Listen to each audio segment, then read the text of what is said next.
O Senhor esteja convosco. Proclamação do Evangelho de Jesus Cristo segundo Mateus. Naquele tempo, alguém aproximou-se de Jesus e disse: Mestre, que devo fazer de bom para possuir a vida eterna? Jesus respondeu: Por que me perguntas sobre o que é bom? Um só é o bom. Se queres entrar na vida, observa os mandamentos. O homem perguntou: Quais mandamentos? Jesus respondeu: Não matarás, não cometerás adultério, não roubarás, não levantarás falso testemunho, honra teu pai e tua mãe, e ama teu próximo como a ti mesmo. O jovem disse a Jesus: Tenho observado todas essas coisas. Que ainda me falta? Jesus respondeu: Se queres ser perfeito, vai, vende tudo o que tens, dá o dinheiro aos pobres e terás um tesouro no céu. Depois, vem e segue-me. Quando o jovem ouviu isso, foi embora cheio de tristeza, porque era muito rico. Palavra da salvação. O Evangelho do jovem rico nos dá a oportunidade de pedirmos a Deus o aumento do nosso amor, o aumento da caridade. Por isso, nós estamos celebrando a Santa Missa, né, para pedir a caridade, para pedir o amor, o aumento do amor. Vamos refletir brevemente sobre isso. O jovem se aproxima de Jesus e pergunta: o que é que eu devo fazer no reino dos céus? Ou seja, o que é que eu preciso fazer para ser salvo? E Jesus então coloca os mandamentos. É interessante nós notarmos que Jesus já começa nos mandamentos da segunda tábua da lei. Ele pula a primeira tábua da lei. Ele fala dos mandamentos somente com relação ao próximo. Ele não fala o primeiro mandamento, o segundo e o terceiro. E se nós formos parar para pensar, é que na verdade existem duas formas de nós falarmos do primeiro mandamento. Essas duas formas são bem diferentes. Uma fala do caminho de salvação, outra fala do caminho de perfeição. Qual é o caminho da salvação? Primeiro mandamento: não terás outros deuses. Esse é o caminho da salvação. Se você tiver outros deuses, se você colocar deuses no lugar de Deus, você está pecando mortalmente e, portanto, você vai para o inferno. Se nós queremos ser salvos, nós precisamos ter um único Deus. Não colocar as criaturas no lugar de Deus. Mas, é claro, você está vendo, esse é um preceito negativo. Não terás outros deuses. Essa é a primeira formulação que nós encontramos no Decálogo, que nós encontramos lá no livro do Êxodo. Mas depois, com o passar do tempo, no livro do Deuteronômio, surgiu uma outra forma de dizer esse mandamento. A forma mais positiva. Amarás o Senhor teu Deus com todo o teu coração, com toda a tua força, com toda a tua alma, com todo o teu entendimento. Amar Deus com todo o coração. Bom, aí você já entendeu, não é, que amar a Deus com todo o coração é um preceito que Deus coloca lá como o lugar para o qual nós precisamos ir, mas que se Ele fosse exigir isso para que nós entrássemos no reino dos céus, fôssemos salvos, nós estaríamos perdidos, porque nós amamos Deus, mas miseravelmente não amamos de todo o coração. Nós amamos Deus, mas o nosso coração é apegado a tantas outras coisas. E Deus não somente não é tudo para nós, mas muitas vezes Deus está lá, tudo bem, eu sei que Ele existe, não vou ter outros deuses, mas eu estou aqui ocupado com minhas coisas, ocupado com muitas outras coisas. Então, veja, a primeira coisa é nós entendermos como nós precisamos crescer no amor. Nós precisamos não somente não ter outros deuses, mas Deus precisaria ser tudo para nós, e Jesus faz isso com o jovem rico. Jesus olha para aquele jovem e vê que ele é bom. O Evangelho de São Marcos, quando conta este episódio, ele diz assim, depois que o jovem disse que cumpria os mandamentos desde a sua juventude, São Marcos anota, e Jesus olhou para ele e o amou. Isso quer dizer que a vida daquele jovem era boa, era justa, porém, ele não era santo, ele ainda não tinha alcançado a perfeição. Jesus diz, muito bem, se queres ser perfeito.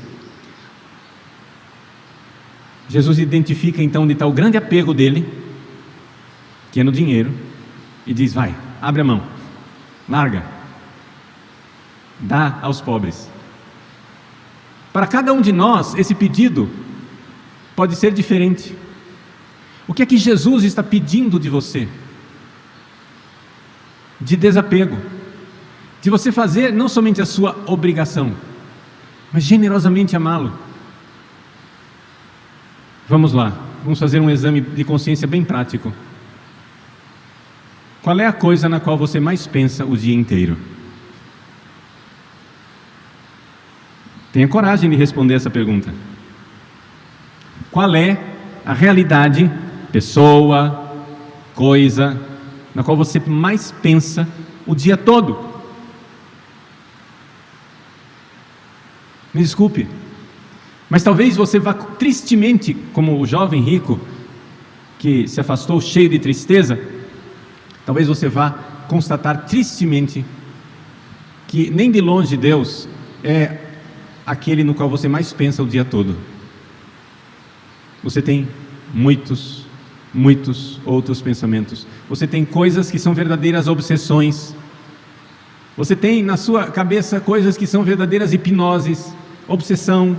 Você fica com aquele pensamento o dia todo, e o tempo todo, e o dia inteiro. Pois bem, meu irmão, minha irmã, vai e vende tudo isso. Não é fácil, vai ser uma luta. Vai ser uma luta. Mas essa é a luta que vale a pena, é a luta de nós colocarmos o nosso coração em Deus, porque nós nunca vamos amar a Deus com todo o nosso coração, com todo o nosso entendimento, com toda a nossa força, com toda a nossa alma, com todo o nosso ser, se nós não começarmos exatamente por aqui. No que é que você pensa o dia inteiro? Não é que Deus não é o número 1, é que talvez Deus seja o número 3.400 na lista de coisas que você pensa o dia inteiro. Meus queridos, como é possível amar Deus se nós nem sequer pensamos nele? Como é possível amar Deus de todo o coração se nós vivemos no esquecimento de Deus? Se qualquer passarinho que passa já nos chama a atenção e nos tira o foco e nos tira de Deus, nós não deveríamos estar sumamente incomodados de que Deus não seja plenamente Deus para nós? Que nós estejamos, de uma certa forma, como que alimentando outros candidatos a Deus dentro de nós.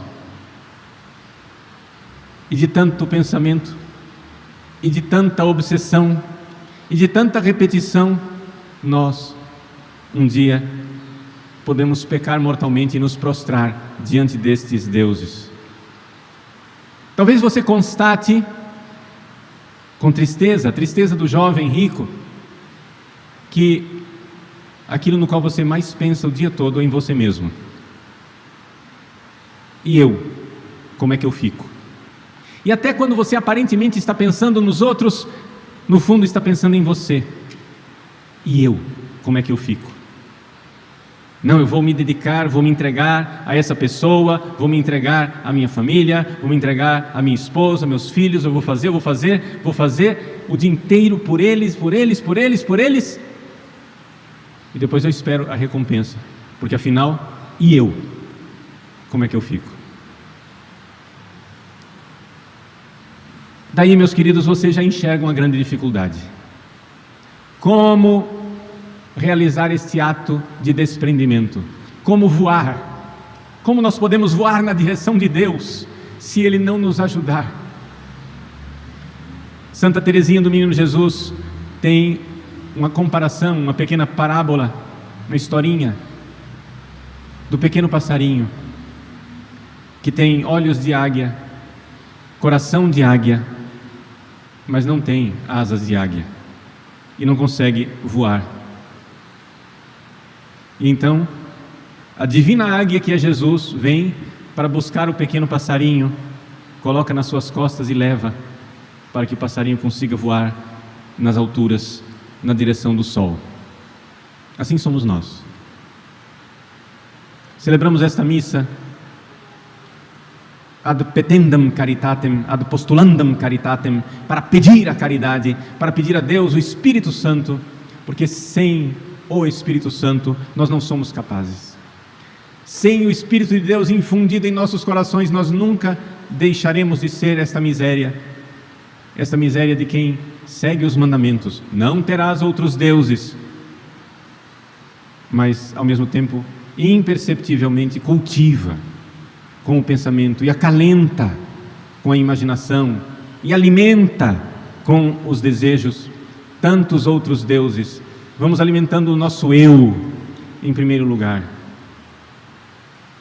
o nosso ego inchado, inflado. Nosso Senhor quer de nós não somente a salvação, Ele quer a perfeição da caridade, aquele amor ardente que só Deus pode nos dar, que arrebatados pela caridade de Cristo, arrebatados pelo amor que Deus tem por nós, nós nos esqueçamos de nós e possamos amar Deus nos irmãos, esquecidos de nós, lembrados de Deus. Quando atingidos pela flecha da caridade divina, nós somos arrebatados por esta memória Dei, por essa recordação de Deus. Não nos esquecermos de Deus, Deus em primeiro lugar, Deus antes de tudo. O que podemos colocar antes de Cristo? Nada antes de Cristo. Ele, por Ele, com Ele e nele. Meus irmãos, peçamos a caridade. Jesus, no dia de hoje, olha para você, vê seus apegos, vê aquilo no qual você pensa o dia inteiro, como um doido, como uma louca, obcecado, aquela obsessão de um pensamento de si mesmo, de suas coisas, como alguém esquecido de Deus.